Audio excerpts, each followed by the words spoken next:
Here where I am in coastal Carolina, and I'm sure a lot of other places along the coast, one of the challenges in a survival situation is finding fresh water. I mean, it does rain enough to where I can catch it. There's enough vegetation to where, I can use solar stills, both below ground and above ground. I can use vegetation, transpiration. There's a lot of different ways I could do it.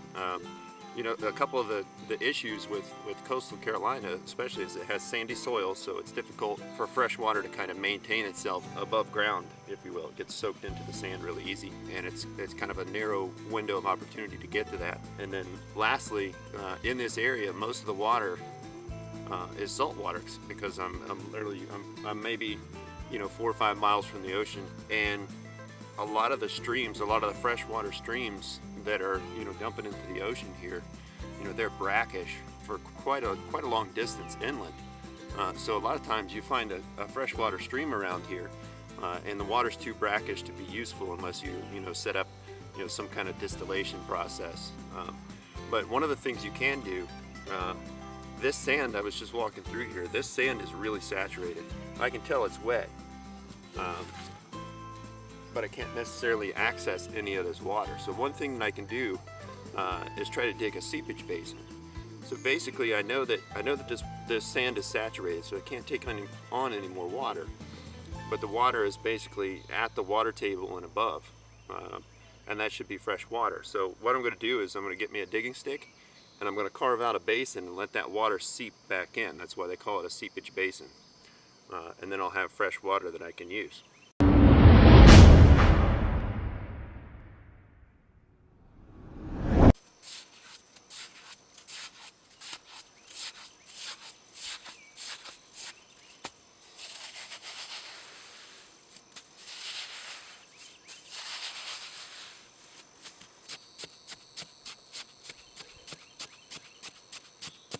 So what I'm trying to get to is, I'm pretty certain, because I see it around here, I see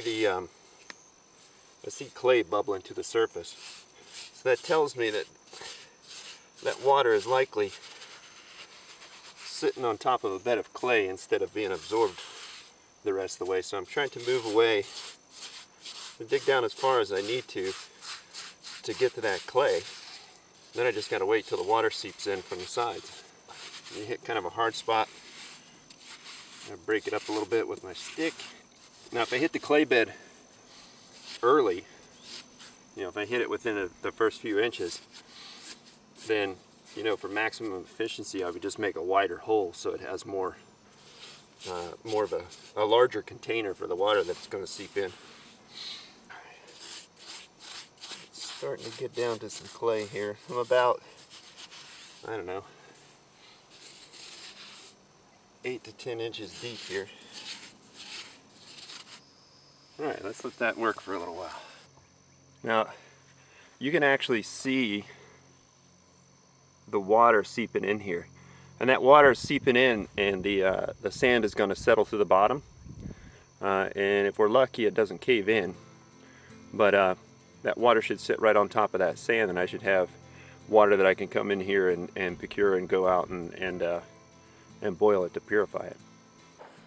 Alright, let's check out what we got here. Got a little bit of a cave in here, which I can get rid of. It's been about an hour. I've been doing some other things. And of course we've got the sand down in here from where it caved in. I can just scoop that out. But I've got probably, I don't know, a good half gallon of water in here, and it's dirty, so I'm still going to have to filter it. I'm still going to have to purify it, but I've still got water to use. And that's been about an hour, so let me get another cave. So I can come over here and take off what I need. I mean, I've got, like I said, probably a good half gallon going right now. And I can take that and I can purify that, and then I've got some water to drink, and this will continue to fill up for me. So this is a good renewable resource for me now. So this is something I would want to set up, near my survival shelter.